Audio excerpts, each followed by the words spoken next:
মেঘালয়, যেখানে শুধু পাহাড় আর মেঘের গল্প।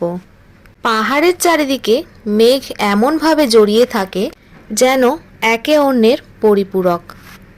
প্রতিটা সেকেন্ড, প্রতিটা মিনিট, প্রতিটা ঘন্টা একজন আরেকজনকে ছেড়ে একদমই থাকতে পারে না।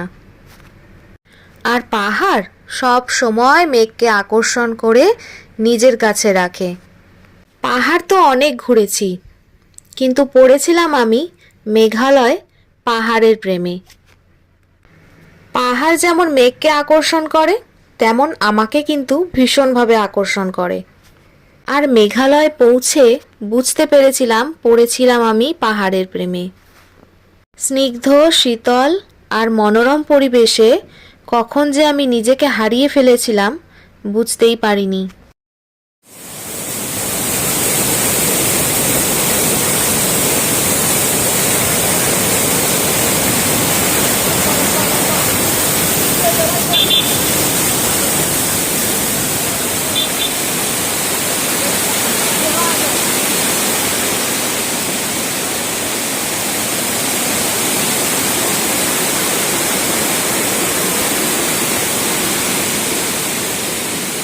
তবে মেঘালয় যদি না পৌঁছাতাম তাহলে কিন্তু বুঝতেই পারতাম না পাহাড় ঠিক কতটা সুন্দর।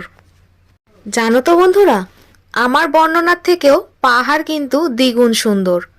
আমি ঠিক ততটাও বর্ণনা করতে পারলাম না যতটা পাহাড় সুন্দর। জীবনকে সুন্দর করতে বন্দি খাঁচার দরজা ভেঙে একবার হলেও আসতেই হবে মেঘালয়ের পাহাড়ে।